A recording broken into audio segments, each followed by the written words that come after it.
Prijestolnica Cetinje kreirala je za 2025. godinu do sada najveći budžet u iznosu od 13 miliona i 100.000 eura.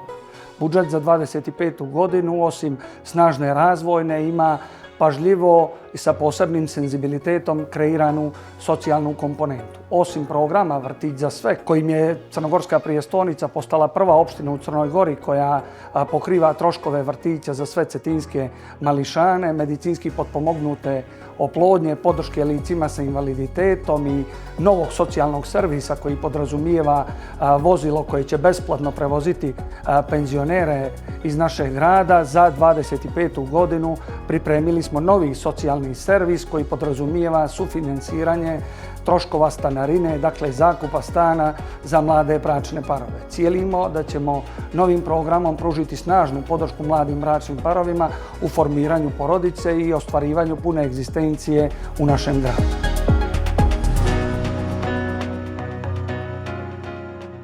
Budžetom Prijestolnice za 2025. godinu nastavljamo programe koji podrazumijevaju snažnu podršku poljoprivrednim proizvođačima sa teritorije našeg grada, start-up biznisima i ženskom preduzetništvu.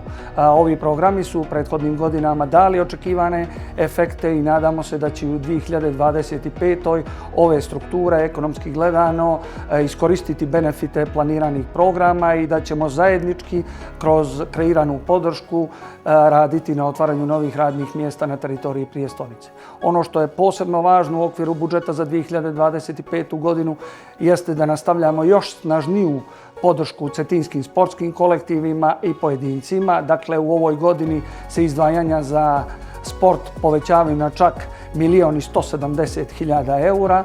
Vjerujem da cetinski sportski kolektivi i pojedinci svojim rezultatima i u 2024. ali i u prethodnim godinama u punom kapacitetu opravdavaju povećanje izdvajanja za sport i da ćemo i ovim izdvajanjem postići ono što želimo, a to je da svi cetinski sportisti imaju adekvatne uslove za bavljenje sportom, jer smo uz radove koje smo u infrastrukturnom smislu izveli kada je u pitanju sportska infrastruktura, nova sportska dvorana, pomoćni fudbalski teren, novi gradski stadion, kroz ovo finansijsko izdvajanje stvorili uslove i za normalno funkcionisanje svih sportskih klubova u Prijestolnici.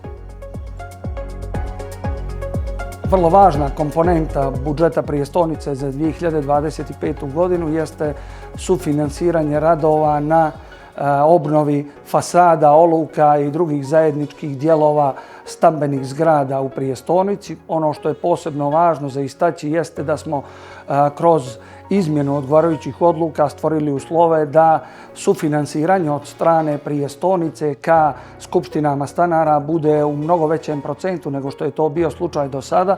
Dakle, 60 do 70% ukupne investicije i ja i ovom prilikom želim da pozovem sve građane Prijestolnice da ukoliko nisu u svojim stambenim jedinicama formirali skupštine stanara, to urade u narednom periodu kako bi stvorili formalne preduslove da budu dio ovog javnog poziva i da iskoriste benefite koje ovaj javni poziv podrazumijeva.